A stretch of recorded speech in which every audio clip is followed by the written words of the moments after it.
ਬਿਸਮਿਲ੍ਲਾਹਿਰਰਹਿਮਾਨਿਰਰਹੀਮ। अस्सलामु अलैकुम। जी आया ਨੂੰ ਰੈਕਸ ਕਿਚਨ ਵਿੱਚ ਸਾਰੇ ਦੋਸਤਾਂ ਨੂੰ ਖੁਸ਼ ਆਮਦੀਦ। ਰੈਕਸ ਕਿਚਨ ਵਿੱਚ ਅੱਜ ਅਸੀਂ ਸੀਖ ਕਬਾਬ ਬਣਾ ਰਹੇ ਹਾਂ। ਚਿਕਨ ਦੇ ਸੀਖ ਕਬਾਬ ਬਣਾਉਣੇ ਬਿਲਕੁਲ ਆਸਾਨ ਅਤੇ ਖਾਣ ਨੂੰ ਬਹੁਤ ਮਜ਼ੇਦਾਰ ਹੁੰਦੇ। ਚਿਕਨ ਦੇ ਸੀਖ ਕਬਾਬ ਇਨਸ਼ਾਅੱਲਾ ਤੁਸੀਂ ਵੀ ਘਰ ਵਿੱਚ ਬੜੀ ਆਸਾਨੀ ਨਾਲ ਬਣਾ ਸਕਦੇ ਹੋ। ਅਗਰ ਤੁਸੀਂ ਮੇਰੇ ਚੈਨਲ 'ਤੇ ਪਹਿਲੀ ਦਫਾ ਆਏ ਹੋ ਤਾਂ ਮੇਰੇ ਚੈਨਲ ਨੂੰ ਹਜੇ ਤਾਈਂ ਤੁਸੀਂ ਸਬਸਕ੍ਰਾਈਬ ਨਹੀਂ ਕੀਤਾ ਤਾਂ ਪਲੀਜ਼ ਮੇਰੇ ਚੈਨਲ ਨੂੰ ਸਬਸਕ੍ਰਾਈਬ ਕਰ ਦਿਓ ਅਤੇ ਉਹ ਸੀਖ ਕਬਾਬ ਬਣਾਉਣੇ ਸ਼ੁਰੂ ਕਰੀਏ। ਮੈਂ ਤਕਰੀਬਨ ਅੱਧਾ ਕਿਲੋ ਚਿਕਨ ਦਾ ਕੀਮਾ ਲਿਆ ਅਤੇ ਅੱਧੇ ਕਿਲੋ ਕੀਮੇ ਦੇ ਵਿੱਚ ਅਸੀਂ ਇੱਕ ਪਿਆਜ਼ ਨੂੰ ਬਿਲਕੁਲ ਬਾਰੀਕ ਚਾਪ ਕਰਕੇ ਅਤੇ ਉਹਨੂੰ ਅੱਛੀ ਤਰ੍ਹਾਂ ਨਿਚੋੜ ਕੇ ਫਿਰ ਸ਼ਾਮਿਲ ਕਰਾਂਗੇ ਅਤੇ ਉਹਦੇ 2 ਚਮਚ ਅਦਰਕ ਲਸਣ ਦਾ ਪੇਸਟ ਪਾ ਲਓ, 2 ਹਰੀਆਂ ਮਿਰਚਾਂ ਬਰੀਕ ਕਰਸ਼ ਕਰਕੇ ਅਤੇ ਥੋੜ੍ਹਾ ਜਿਹਾ ਹਰਾ ਧਨੀਆ, ਅੱਧੀ ਚਮਚ ਹਲਦੀ ਦੀ, ਅੱਧੀ ਚਮਚ ਲਾਲ ਮਿਰਚ ਦੀ ਅਤੇ ਅੱਧੀ ਚਮਚ ਕਾਲੀ ਮਿਰਚ ਦੀ, ਆਧਾ ਚਮਚ ਧਨੀਆ ਪਾਊਡਰ, ਆਧਾ ਚਮਚ ਜ਼ੀਰਾ ਪਾਊਡਰ, ਆਧਾ ਚਮਚ ਹੀ ਗਰਮ ਮਸਾਲਾ, 1 ਚਮਚ ਤੁਸੀਂ ਇਹਦੇ 'ਚ ਨਮਕ ਦਾ ਪਾ ਲਓ ਅਤੇ ਅੱਧੀ ਚਮਚ ਅਜਵਾਇਣ ਦੀ, 2 ਚਮਚ ਅਸੀਂ ਭੁੰਨੇ ਹੋਏ ਚਨਿਆਂ ਦਾ ਪਾਊਡਰ ਬਣਾ ਕੇ ਪਾਵਾਂਗੇ ਅਤੇ 1 ਚਮਚ ਆਇਲ ਦਾ ਪਾ ਲਓ ਅਤੇ ਥੋੜ੍ਹਾ ਜਿਹਾ ਲੈਮਨ ਜੂਸ ਵੀ ਸ਼ਾਮਿਲ ਕਰੋ।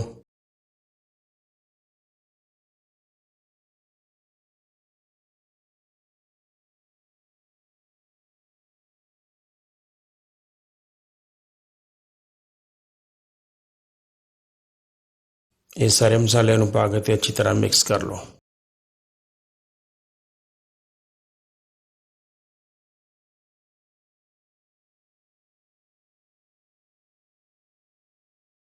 ਸਾਰੇ ਮਸਾਲੇ ਮਿਕਸ ਕਰਨ ਤੋਂ ਬਾਅਦ ਅਸੀਂ ਇਸ ਕੀਮੇ ਦੇ ਬਣਾਏ ਹੋਏ ਮੈਰੀਨੇਸ਼ਨ ਨੂੰ ਥੋੜ੍ਹੀ ਦੇਰ ਵਾਸਤੇ ਰੱਖ ਦਿਆਂਗੇ ਤਾਂ ਕਿ ਠੰਡਾ ਹੋ ਜਾਏ।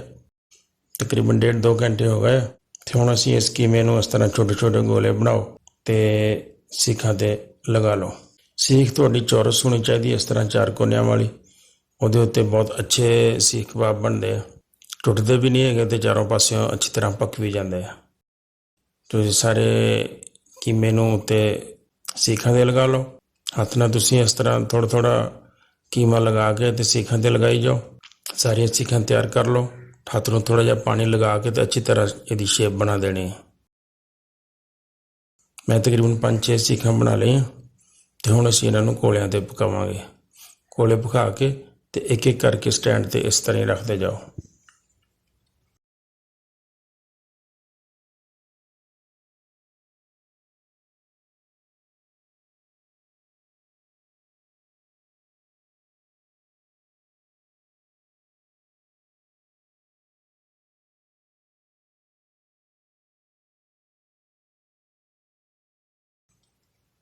ਇੱਕ ਦੋ ਦਫਾ ਅਸੀਂ ਇਹਨਾਂ ਨੂੰ ਹਿਲਾ ਦਿਆਂਗੇ, ਪਲਟ ਦਿਆਂਗੇ।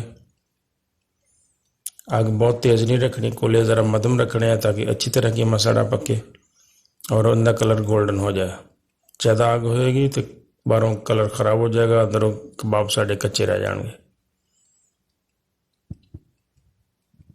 ਬਸ ਥੋੜ੍ਹੀ ਥੋੜ੍ਹੀ ਦੇਰ ਬਾਅਦ ਇਹਨਾਂ ਨੂੰ ਪਲਟਦੇ ਰਹਿਣਾ ਅਤੇ ਤਕਰੀਬਨ 8-10 ਮਿੰਟ 'ਚ ਸਾਡੇ ਸਾਰੇ ਕਬਾਬ ਤਿਆਰ ਹੋ ਜਾਣਗੇ।